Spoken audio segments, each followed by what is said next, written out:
The federal देश में आपका स्वागत है। ऑपरेशन सिंदूर और उसके बाद क्या कुछ हुआ, उसके बारे में एक बार फिर भारतीय रक्षा बलों ने प्रेस कॉन्फ्रेंस की, जिसमें डीजीएमओ, इसी तरीके से एयर मार्शल ए के भारती और वाइस एडमिरल एएन प्रमोद और लेफ्टिनेंट जनरल राजीव घई, तीनों लोगों ने संयुक्त प्रेस कॉन्फ्रेंस की और आगे की बातों को बताया। खास बात यह थी कि आज की प्रेस कॉन्फ्रेंस की शुरुआत राष्ट्रकवि रामधारी सिंह दिनकर की कविता के जरिए हुई कि जब नाश मनुष्य पर छाता है, पहले विवेक मर जाता है।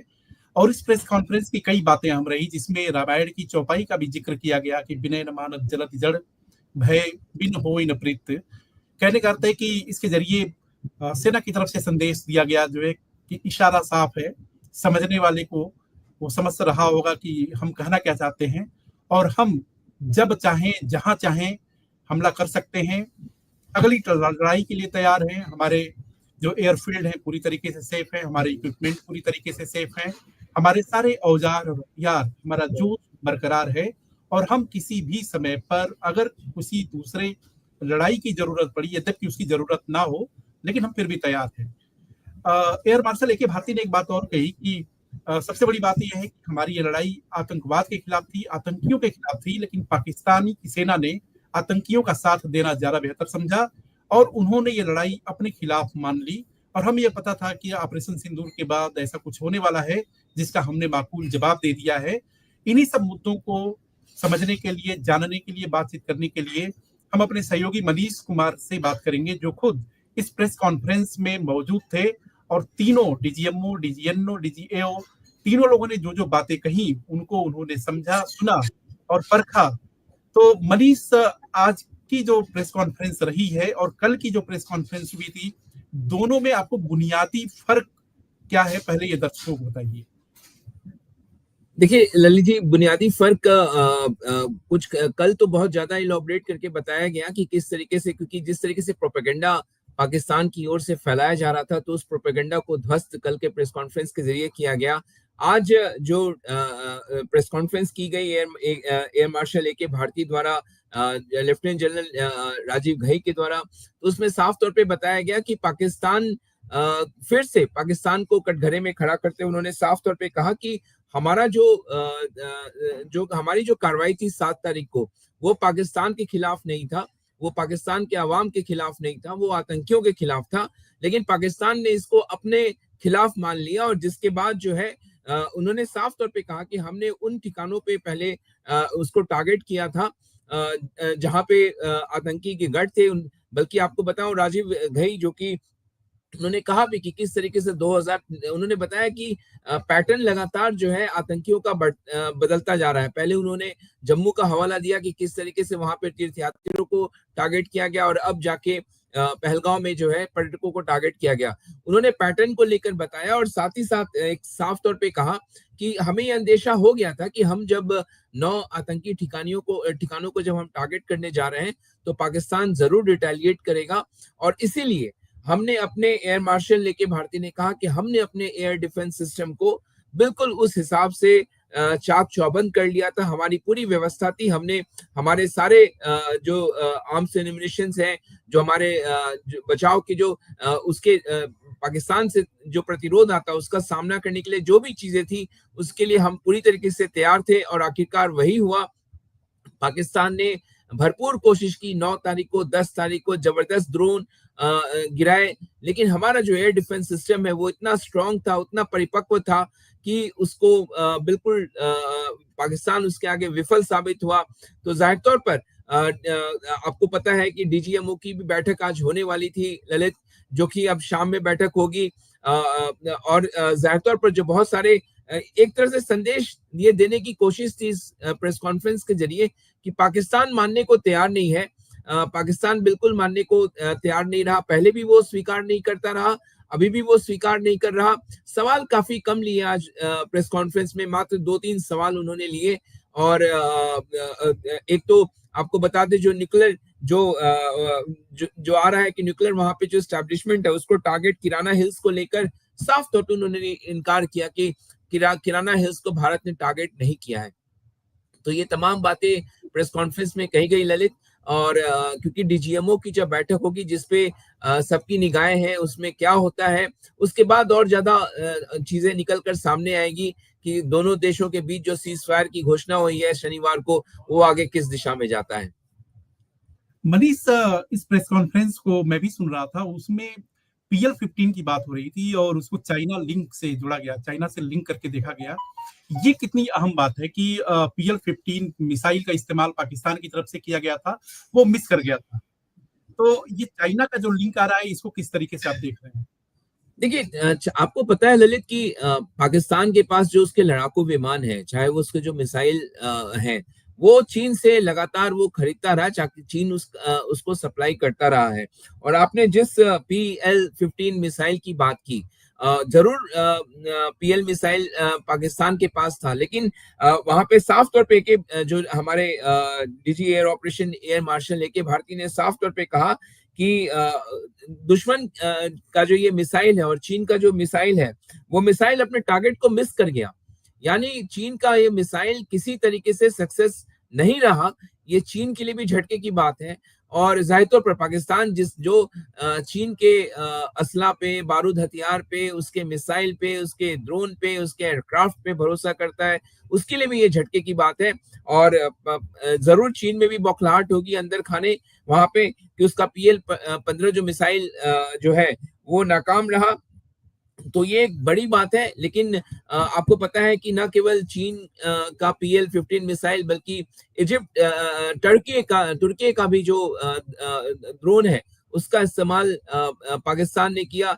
लेकिन एयर डिफेंस सिस्टम, भारत को ये अंदेशा हो गया था, भारत की आर्म फोर्सेस को ये अंदेशा हो गया था कि जैसे ही 7 तारीख को हमने 9 आतंकी ठिकानों को निशाना बनाया, इनको आभास हो गया था, जैसा कि एयर मार्शल ने कहा, लेफ्टिनेंट जनरल राजीव दुबे ने भी उन्होंने भी कहा, घई ने भी कहा, राजीव घई ने, तो उन्होंने साफ तौर पे कहा कि हमारा एयर डिफेंस सिस्टम बिल्कुल स्ट्रांग था। हमें ये अंदेशा था कि पाकिस्तान इस तरीके की हरकतें करेगा, क्योंकि वो रियलाइज नहीं कर रहा कि ये आतंक के खिलाफ लड़ाई थी, पाकिस्तान की जनता के खिलाफ लड़ाई नहीं थी।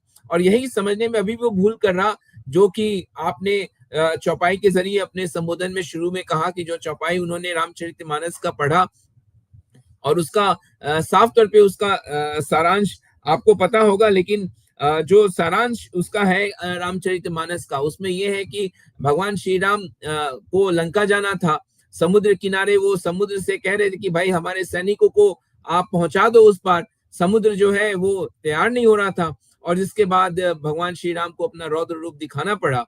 तो भारत के लिए भी वही बात है कि पाकिस्तान को ये समझाना पड़ रहा है, लेकिन वो समझने को तैयार नहीं है। इतने वर्षों में भी, पिछले 2-3 दशकों में हमने यही देखा ललित जी, और शायद अब इस तरीके से समझाया गया है जो शायद अब उसके समझ में आ रहा हो, लेकिन देखना है कितने दिनों तक ये होल्ड कर पाता है उसके दिमाग पे।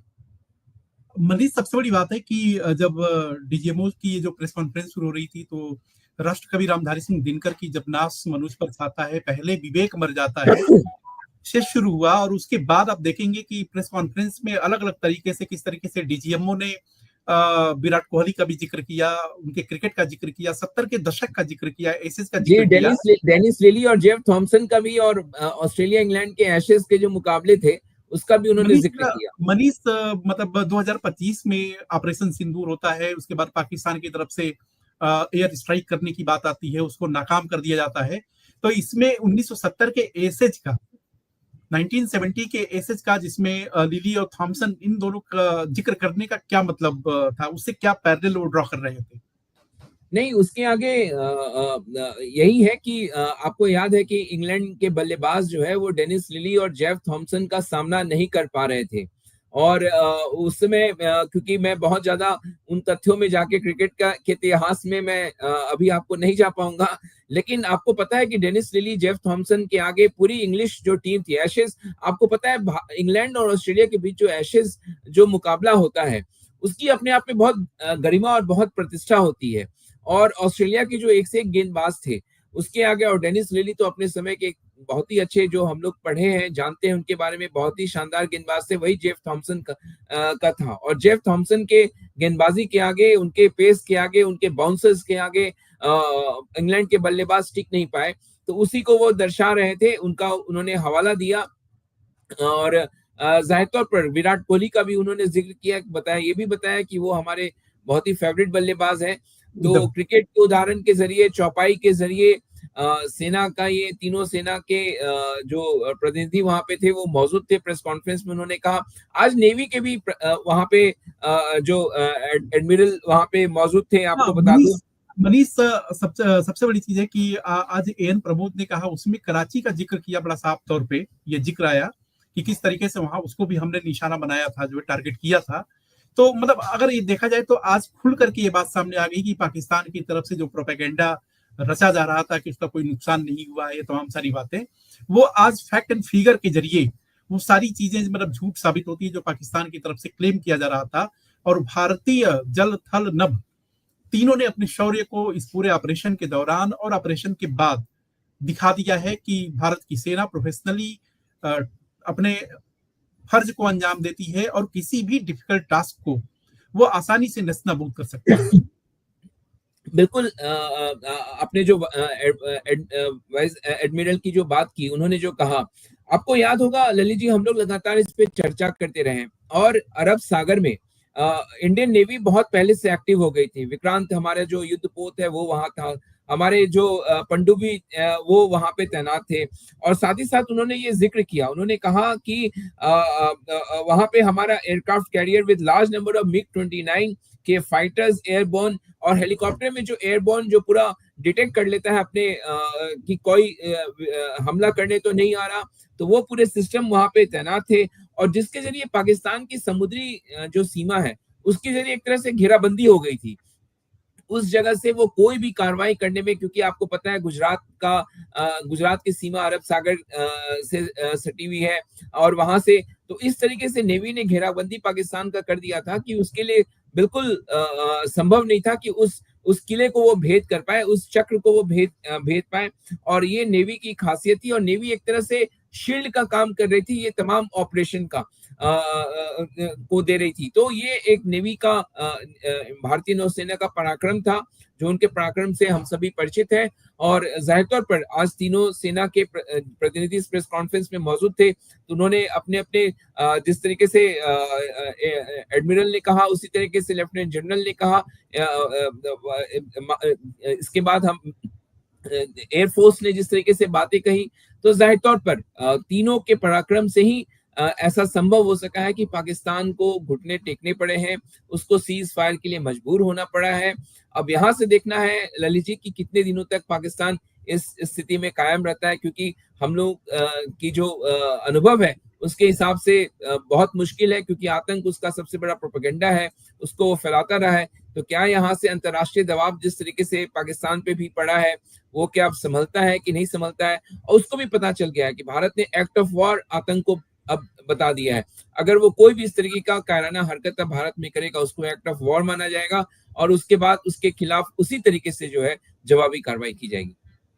अच्छा मनीष, यहाँ पे डीजीएमओ बोल रहे थे कि हमारा जो एयर डिफेंस सिस्टम है वो मल्टी लेयर है, और मल्टी लेयर डिफेंस सिस्टम का फायदा एकदम साफ तौर पे दिख रहा है कि किस तरीके से पाकिस्तान की कोशिशों को नाकाम कर दिया गया। तो क्या दर्शकों को आप सामान्य तरीके से समझाएंगे, सामान्य शब्दों में, कि ये मल्टी लेयर डिफेंस सिस्टम के कहने का क्या मतलब है, इसका अर्थ क्या है? देखिए, मल्टी लेयर का कहने का तात्पर्य उनका ये था कि आपको पता है पाकिस्तान ड्रोन का भी इस्तेमाल कर रहा था, पाकिस्तान मिसाइल का भी इस्तेमाल कर रहा था, और अपने जो फाइटर्स का भी वो जो है वो इस्तेमाल कर रहा था। तो आर्टिलरी का भी हमारे कर रहा था, हैवी सेलिंग आर्टिलरी कर रहा जी, और आर्टिलरी हेवी शेलिंग कर रहा था। इसमें बीएसएफ की भी उन्होंने भूमिका का जिक्र किया कि बॉर्डर सिक्योरिटी फोर्स ने भी बहुत सही तरीके से शेलिंग का वहां पे एलओसी पे उसका जवाब दिया है। तो उनका यही कहना था, इसके जरिए एक ग्राफ के जरिए उन्होंने बताया कि किस तरीके से जो मल्टी लेयर जो हमारा एयर डिफेंस सिस्टम था उसके जरिए, और भारत ने इसके 7 तारीख के बाद, उसके पहले से आपको पता है 22 तारीख को पहलगांव की घटना हुई थी जिसमें हमारे पर्यटक मारे गए थे।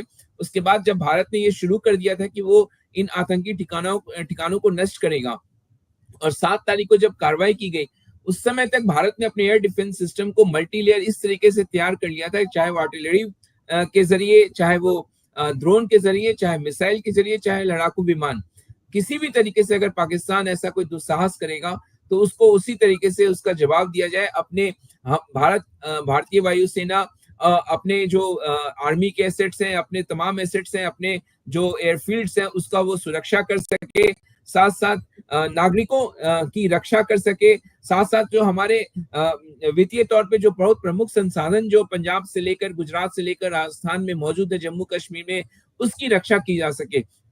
तो इस तरीके से मल्टी लेयर जो है वो डिफेंस सिस्टम तैयार किया गया था कि पाकिस्तान उसको किसी तरीके से ना भेद पाए। अगर एक चक्र क्रॉस भी करता है तो दूसरा चक्र में वो उसको रोकने के लिए तैयार रहे। तो इस तरीके से मल्टी लेयर सिस्टम को तैयार किया गया था कि पाकिस्तान, इसको अगर हम सही शब्दों में कहें तो आपको याद होगा कि अर्जुन पुत्र ने किस तरीके से अभिमन्यु ने भेदने की कोशिश की थी, लेकिन शायद उसको वो पता नहीं था कि अंत में जाके जहाँ पे उसकी मृत्यु होती है। तो उसी तरीके से अगर पाकिस्तान कोई भी लेयर को पार, हमारे तो सबसे अच्छी बात है कि इस युद्ध में एक लेयर पार नहीं कर पाया, और जिसके कारण पाकिस्तान को टेबल पे आना पड़ा, सीज फायर के लिए जो है उसको मानना पड़ा। अच्छा मनीष, एक खास बात ये भी है कि जब डीजीएमओ और उसके बाद जो है वाइस एडमिरल एन प्रमोद अपनी बात रख रहे थे और AK भारती अपनी बात रख रहे थे, एयर मार्शल, तो उसमें एक उन्होंने जिक्र किया कि भाई देखिए, हम ये नहीं चाहते जो है कि लड़ाई ना हो, हम ये चाहते भी नहीं है, और लड़ाई किसी भी मायने में सही भी नहीं है, उपयुक्त भी नहीं है, लेकिन हमारे जो एयर बेसेज हैं, हमारे इक्विपमेंट्स हैं, वो सब के सब सेफ हैं, किसी तरह की कोई दिक्कत नहीं है, परेशानी नहीं है, और यदि हम इस तरह का कोई मतलब मसला उठा तो हम निश्चित तौर पे अगले मिशन के लिए भी तैयार हैं। तो अगले मिशन के लिए तैयार हैं, ये शब्द जो उन्होंने इस्तेमाल किया है, इसको पाकिस्तान किस तरीके से लेगा, इसके बारे में कुछ आप दर्शकों को बताएंगे? बिल्कुल, उन्होंने जो लेफ्टिनेंट जनरल राजीव घई है, उन्होंने साफ तौर पे ललित उन्होंने कहा कि उन्होंने एक तो सबसे महत्वपूर्ण है कि पाप का घड़ा भर चुका है। उन्होंने एकदम। अपने संबोधन में इसको बहुत ही स्पष्ट तौर पे कहा कि पाप का घड़ा भर चुका है। हमने अपने बॉर्डर के भीतर मतलब पाकिस्तान के सभी जवाब के लिए हम हर तरीके से तैयार थे, और एक तो ये उन्होंने कहा, और उसके साथ जो है जो दुर्दशा पाक की एयरफील्ड की हुई है उसको भले वो स्वीकार ना करें, लेकिन जो सैटेलाइट पिक्चर्स के जरिए उन्होंने कल भी प्रेस कॉन्फ्रेंस में कल दिखाया था कि किस तरीके से पाकिस्तान के एयरफील्ड जो है वो तबाह हुए हैं। और दूसरी बात जो आपने कहा कि फ्यूचर ऑपरेशन के लिए इतनी बड़ी ऑपरेशन होती है, भले वो 4 दिन की छोटी ऑपरेशन हुई हो, लेकिन आपको पता है कि किस तरीके से वायुसेना आर्मी ने पाकिस्तान के हर दुस्साहस का जवाब दिया है। कितने ड्रोन, कितने मिसाइल, कितने एयरक्राफ्ट उसके पूरे भारतीय वो अपनी ही सीमा में थे, लेकिन भारत पे लगातार जो है वो नजर बनाए हुए थे, इस पे हमला कर रहे थे। तो इतने बड़े ऑपरेशन के बाद अगर कोई ऐसा कोई नौबत आ गया कि भारतीय सेना आर्म फोर्सेस को कुछ ऐसी कोई बात हुई कि उसको दोबारा ऐसे ही पराक्रम को जौहर दिखाने का अगर नौबत आ गई, तो उनका यही कहना था कि भारतीय सेना हर समय वो तैयार है। आज भी हम तैयार हैं कि अगर दूसरी कोई ऐसी चुनौती आती है तो हमारे प्रिपरेशन में कहीं से कोई दिक्कत नहीं है, हम उसका उसी तरीके से माकूल ढंग से जवाब देंगे। तो हम हर वक्त, हर समय, हर ऑपरेशन के लिए तैयार हैं, उनका कहने का मकसद ये था। अच्छा मनीष, एक बात और कही गई है कि Pak army responsible for their losses, our fight was against terrorist. इस लाइन का क्या मतलब है, जो है ये कहने के पीछे मतलब इस तरह की मैसेजिंग दिया जा रहा है?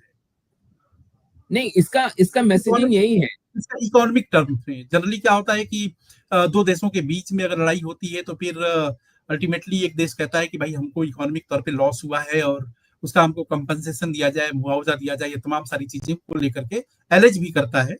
और पाकिस्तान की तरफ से जैसा कि आप जानते हैं कि इररिस्पॉन्सिबल कंट्री है, उसके नेता, उसके आर्मी अफसर वो क्या बोलते हैं क्या नहीं बोलते हैं, शायद वो भी नहीं जानते हैं। तो निश्चित तौर पे है कि भारत ने स्पष्ट किया जो है कि ये पूरी की पूरी लड़ाई पाकिस्तान के खिलाफ नहीं थी। पाकिस्तान की सेना ने, पाकिस्तान की हुकूमत ने वो आतंकियों को समर्थन देना ज्यादा उचित समझा था, वो आतंकियों के साथ चले गए।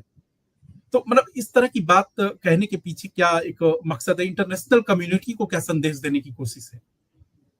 तो उन्होंने स्पष्ट तौर पे ललित जी कहा, अंग्रेजी में मैं स्टेटमेंट उनका अगर पढ़ दूं कि our fight was with terror not military of Pakistan, यानी हमारी जो लड़ाई है वो आतंक के खिलाफ है, पाकिस्तान की सेना के खिलाफ हमारी लड़ाई नहीं थी। लेकिन पाकिस्तानी मिलिट्री जो है उसने टेरर के साथ खड़ा होना, उसके वो आतंक के साथ खड़ा होना उसने ये चूज किया।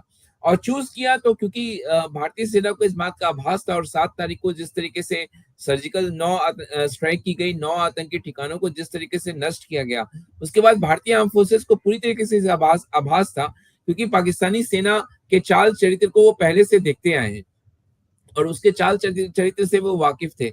उनको पता था कि पाकिस्तानी इस तरीके का दुस्साहस वो करेंगे, और इसीलिए जब 7 तारीख के बाद बौखलाहट में पाकिस्तान ने ड्रोन मिसाइल के जरिए हमला किया और रिटेलिएटरी स्टेप में जिस तरीके से भारत ने उसी तरीके से उसका आक्रामक तरीके से जवाब दिया, और उसका जो नुकसान आपको पता है, हम लोग पहले भी चर्चा कर चुके हैं कि किस तरीके से पाकिस्तान के एयरफील्ड जो है उसको नुकसान पहुंचा है। लाहौर में उसका एयर डिफेंस सिस्टम बिल्कुल पूरी तरीके से नष्ट हो गया। रावलपिंडी में आपको पता है कि वहां पे आर्मी मुख्यालय के पास में जो है स्टेडियम मौजूद था क्रिकेट का, उसको नुकसान पहुंचाया गया। तो और इस तरीके से उसके कई जगहों पे जो है एयरफील्ड जो है उसको नुकसान पहुंचाया गया। तो भारतीय सेना का साफ तौर पे कहना था, एयर मार्शल ए.के. भारती का, कि जो भी पाकिस्तान को नुकसान हुआ है उस नुकसान के लिए वो पाकिस्तानी खुद जिम्मेदार है, पाकिस्तानी सेना खुद जिम्मेदार है। उन्होंने आतंक का साथ देना उचित समझा और अल्टीमेटली आतंक का साथ दिया, तो उसके लिए वो नुकसान हुआ है। और साफ तौर पे उन्होंने ये भी कहा कि हमारी कोशिश थी कि जान माल का नुकसान ना हो, और इस चीज का हमने ख्याल रखा कि जान माल का नुकसान ना हो। लेकिन जो आर्मी वहां के जो आर्म फोर्सेस के जो एस्टेब्लिशमेंट थे उसको नुकसान जरूर पहुंचाया गया है, और जिसके लिए जिम्मेदार खुद पाकिस्तानी सेना है। और यही बात जो है एक मार्शल ने अपने प्रेस कॉन्फ्रेंस में जो है ये बात को कही। अच्छा मनीष, से एक सबसे बड़ी चीज है कि इसमें एक बात आ रही थी जो है कि आज नूर खान एयरबेस की वीडियो को भी जारी किया गया है, और सबसे बड़ी चीज है कि मीडिया में भी इस तरह की बातें चल रही थी कि भारत ने, मतलब पाकिस्तान की तरफ से कहा जा रहा था कि किराना हिल्स में जहां न्यूक्लियर स्टोरेज है उसको लेकर के कुछ टारगेट किया था इंडिया ने। अब जबकि सफाई भी आ गई है, भारत सरकार ने स्पष्ट कर दिया, मतलब सेना ने स्पष्ट कर दिया है कि किराना हिल्स को मतलब टारगेट हमने नहीं किया था। और सबसे बड़ी चीज है कि हमें ये नहीं पता है कि वहां पे न्यूक्लियर स्टोरेज उनका है। तो अल्टीमेटली ये किराना हिल्स की जो चर्चा एकाएक तेज होने लगी, उसके पीछे क्या वजह थी कि मतलब इंडियन अटैक की वजह से कुछ न्यूक्लियर रेडिएशन का खतरा है, और इस तरह की बातें मतलब मीडिया सर्कल्स में घूमने लगी थी, तैरने लगी थी। इसको लेकर के भी आज क्लियर हो गया कि हमने किराना हिल्स को मतलब टारगेट नहीं किया था। तो ये पूरा प्रकरण क्या है, इसको थोड़ा बहुत अगर आप इस पर नजर डालें, रोशनी डालें। देखिए ललित जी, आप अगर इंटरनेशनल मीडिया में छपने वाले कई आर्टिकल्स, कई स्टोरीज को आप देखें, तो उसमें लगातार ये बात पाकिस्तान के हवाले से वहां के लोगों के जरिए ये प्रकाशित हो रही है कि पाकिस्तान में जो न्यूक्लियर जो वहां पे जो हथियार जहां पे मौजूद है, और खास तौर से जैसे आपने किराना हिल्स की बात की, तो उसको भारत ने अटैक किया है। और शायद ये एक प्रमुख कारण था जो कि इंटरनेशनल मीडिया में ये बात कही जा रही है, जिसके कारण पाकिस्तान को मेज पर आना पड़ा है। और इसी न्यूक्लियर आर्म्स के भरोसे वो लगातार भारत को आंख भी तरे रहा था। आपको याद होगा कि जब से प्रधानमंत्री ने ये बयान दिया कि कहीं भी आतंकवादी हो उसको हम खोज निकालेंगे, तो पाकिस्तान के तमाम नेता, चाहे वो पक्ष के हो चाहे विपक्ष के हो, वो लगातार भारत को धमकी दे रहे थे कि आप हमें ऐरा गैरा न समझे, हम एकेडमी हथियार वाले देश हैं। हाँ, 130 परमाणु हथियार है, आधा किलो के और पौना किलो के, और ऐसे करके वो ऐसा बोलते रहे। तो इस तरीके का गैर जिम्मेदाराना वो बयान दे रहे थे, उनके नेता पक्ष के हो चाहे विपक्ष के हो। और भारत एक बहुत ही रिस्पॉन्सिबल न्यूक्लियर वेपन स्टेट है। हमने ये नेशनल प्रोलिफरेशन ट्रीटी पे हम एक हस्ताक्षर करने वाले देश हैं। हमने ये भी कहा हुआ है कि हम कभी भी न्यूक्लियर आर्म्स का इस्तेमाल पहले नहीं करेंगे। तो भारत एक बहुत ही रिस्पॉन्सिबल स्टेट है इस मामले में, और उसने हमेशा से दर्शाया है। 1999 के बाद कभी हमने एक्सप्लोजन भी नहीं किया, कभी परीक्षण भी नहीं किया, जैसा कि हम सब जानते हैं। तो पाकिस्तान इसके जरिए जो है एक प्रोपेगेंडा फैलाने की कोशिश कर रहा, खासतौर से विदेशी मीडिया के जरिए। और विदेशी मीडिया इस प्रोपेगेंडा का हिस्सा भी बनी है, जिसमें वो कह रही है कि किराना हिल्स को भारत ने टारगेट किया है। लेकिन आज साफ तौर पे सेना की तरफ से कह दिया गया कि हमें तो पता ही नहीं कि किराना हिल्स जो है वहां पे पाकिस्तान क्या के है? न्यूक्लियर आर्म्स है, एकदम। हमें तो ये भी जानकारी नहीं है और हमने ऐसी कोई कार्रवाई नहीं की है। तो साफ तौर पे भारत की सेना ने इस बात से इनकार किया और ये भी कहा कि हमें तो पता ही नहीं कि वहां न्यूक्लियर आर्म्स है। तो अगर होता भी, अगर मुझे ललित जी, अगर मैं अच्छा, इसमें अगर अपनी मनीष, इस बीच बड़ी खबर आ रही है कि प्रधानमंत्री देश को संबोधित करेंगे आज रात 8 बजे। तो 7 मई, मतलब अब अगर देखा जाए कि 22 अप्रैल पहलगाम की घटना, थोड़ा सा अगर हम लोग थोड़ा पीछे चलें तो बड़ा इंटरेस्टिंग वाकयात है। 22 अप्रैल 2025 को पहलगाम के बैसरन घाटी में करीब 2 से 4 आतंकियों के समूह ने 26 निर्दोष पर्यटकों की हत्या की थी। उसके बाद 23 अप्रैल 2025 को सीसीएस की बैठक होती है, मतलब उससे पहले प्राइम मिनिस्टर अपनी सऊदी अरेबिया की ट्रिप को शॉर्ट करते हैं, भारत आते हैं। उसके बाद एयरपोर्ट पर मीटिंग होती है, फिर सीसीएस की बैठक होती है और सीसीएस की बैठक में 5 बड़े फैसले होते हैं, जिसमें इंडस वाटर ट्रीटी को सस्पेंशन में रखा जाता है। फिर उसके बाद पाकिस्तान की तरफ से कुछ एक्शंस होते हैं ऑलमोस्ट इंडिया की ही तरह, और वो ताशकंद समझौते को सस्पेंशन में रखते हैं। फिर उसके बाद 30 अप्रैल को एक सीसीएस की बैठक होती है, जो मतलब सबकी उम्मीदों से इतर जाकर के मोदी सरकार ने वो जातिगत जनगणना का फैसला किया था। और उसके बाद की स्थिति है कि ये तय हुआ था कि 9 मई को मॉक ड्रिल कराए जाएंगे जो है। तो मॉक ड्रिल से जस्ट पहले ऑपरेशन सिंदूर, जिसके जरिए पाकिस्तान ऑक्यूपाइड कश्मीर और पाकिस्तान में जो 9 आतंकी कैंपों को निशाना बनाया गया, उसको तबाह कर दिया गया। और उसके बाद की घटना आपको पता है कि किस तरीके से पाकिस्तान की तरफ से रिटेलिएटरी एक्शन किया गया, जिसमें स्वाम्स ऑफ ड्रोन्स, मिसाइल और इन सारी चीजों का इस्तेमाल किया, जिसको भारत ने पूरी तरीके से, भारतीय फौज ने, सुरक्षा बलों ने, रक्षा बलों ने उसको नाकाम कर दिया, डिस्ट्रॉय कर दिया। और अब ये कहा कि हम अगली लड़ाई के लिए भी तैयार हैं, जब चाहें जहां चाहें वहां हमला कर सकते हैं, लेकिन हम साफ करना चाहते हैं कि लड़ाई हमारी पाकिस्तान के खिलाफ नहीं है, पाकिस्तानी सेना के खिलाफ नहीं है, लड़ाई हमारी केवल आतंकवाद के खिलाफ, आतंकी संगठनों के खिलाफ। तो ये पूरा सीक्वेंस को देखते हुए मनीष, आज रात जब 8 बजे प्रधानमंत्री देश को संबोधित करेंगे तो फिर क्या कुछ कहेंगे, और उसका कुछ आप एक इमेजिनेशन कर सकते हैं कि क्या कुछ बोल सकते हैं, क्या कुछ बोलेंगे? देखिए, जाहिर तौर पर वो इस सीज फायर को लेकर, आपको पता है कि कल कांग्रेस की भी प्रेस कॉन्फ्रेंस हुई थी और कई लोगों के जो सुरक्षा से जुड़े जो एक्सपर्ट्स हैं, डिफेंस एक्सपर्ट्स हैं, जिस तरीके से सीज फायर की घोषणा की गई, तो कई लोग जानने का, स्पेशल आपको पता है कि संसद का सत्र भी बुलाने की मांग की जा रही है विपक्ष की ओर से, और जनता के मन में भी सवाल है कि अचानक ये सीज फायर की घोषणा, क्योंकि सीज फायर का ऐलान जो है भारत से नहीं आया, ये पहले अमेरिकी राष्ट्रपति डोनाल्ड ट्रंप की तरफ से ट्वीट करके ये जानकारी दी गई। तो कई सारी बातें हैं जो कि लोगों के मन में है, और मुझे लगता है कि प्रधानमंत्री से बेहतर कौन होगा, क्योंकि लगातार वो इस पे नजर रखे हुए हैं, पूरे ऑपरेशन को उन्होंने मॉनिटर किया है खुद से। तो वो इस बात को उनकी बात पूरा देश सुनता है। तो वो कहीं ना कहीं देश को इस पूरे ये जो कार्रवाई हुई है उनके बात का वजन कुछ और होगा, तो वो भरोसे में लेने के लिए जो है वो रात में 8 बजे संबोधित करेंगे। और जाहिर तौर पर देश भी प्रधानमंत्री को सुनना चाहता है। आपको पता है कि शहबाज शरीफ वहां पे सेलिब्रेट कर रहे हैं पाकिस्तान में, तो वहां पे पाकिस्तान में सड़कों पे उतर के लोग जश्न मना रहे हैं। तो हाँ, ये तो मनीष, ये तो समझ के बाहर है कि जिस ये पाकिस्तान अब को ये बड़ा दिया समझ गया के बाहर है कि आखिरकार पाकिस्तान में सेलिब्रेशन किस बात का है? किस बात का जश्न हो रहा है।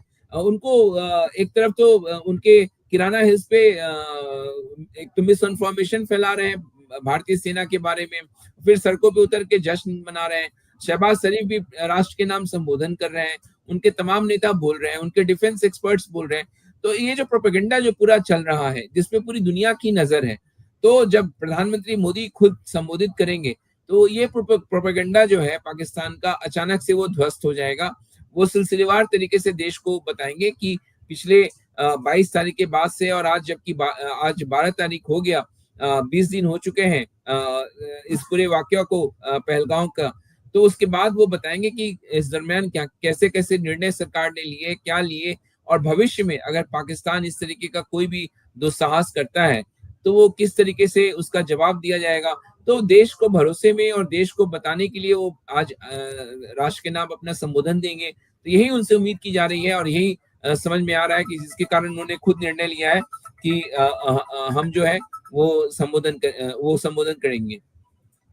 तो मनीष, जैसा कि आपने देखा कि जिस तरीके से भारतीय सेना की तरफ से संयुक्त प्रेस कॉन्फ्रेंस में यह साफ कर दिया गया कि हमारा मकसद सिर्फ और सिर्फ आतंकियों के ठिकानों को तबाह करना था, पाकिस्तान के नापाक मंसूबों को उसको शिकस्त देना था और उस पर हम कामयाब हुए हैं। हम जब चाहें जहां चाहें हमला कर सकते हैं, लेकिन हमारा मकसद साफ है कि हम किसी देश के खिलाफ नहीं है, किसी देश की सेना के खिलाफ नहीं है। शुरुआत से हमारी लड़ाई आतंकवाद के खिलाफ रही है। आतंकवाद के खिलाफ हम अपनी जंग छेड़े हुए हैं और उसको अंजाम तक पहुंचाएंगे। और मौजूदा समय में ऑपरेशन सिंदूर के बाद हमें यह पता था कि पाकिस्तान की तरफ से ऐसी ही कायराना हरकत की जाएगी जिसका जवाब दिया जा चुका है। और यदि वो भविष्य में कुछ इस तरह का सोचते हैं, समझते हैं, तो निश्चित तौर पे उनको यह समझना चाहिए। और जिसको राष्ट्र कवि रामधारी सिंह दिनकर की कविता के जरिए साफ कर दिया गया, रामायण की चौपाई के जरिए साफ कर दिया गया कि कुछ ऐसी चीजें होती हैं कि बिन भय प्रीति होती ही नहीं है। और स्पष्ट तौर पे यह संदेशा पाकिस्तान तक पहुंचा दिया गया भारतीय रक्षा बल की तरफ से कि अगर आपने हिमाकत की तो निश्चित तौर पे तय जानिए कि हम दोगुनी चौगुनी ताकत से उसका मुकाबला करेंगे। तो इन सबके बीच आज प्रधानमंत्री जब 8 बजे देश को संबोधित करेंगे तो क्या कुछ वो कहेंगे, उसको सुनना समझना बेहद जरूरी है। और हम इस विषय पर अपनी चर्चा को और आगे भी बढ़ाएंगे। और मनीष, चर्चा में जोड़ने के लिए आपका धन्यवाद। और इसके साथ ही साथ आप हमारी खबरों को पढ़ने के लिए देश.thefederal.com को लॉगिन कर सकते हैं, जहां पर फैक्चुअल एनालिटिकल खबरों को पढ़ने का मौका मिलता है। तो मनीष, आपका जुड़ने के लिए शुक्रिया। Thank you.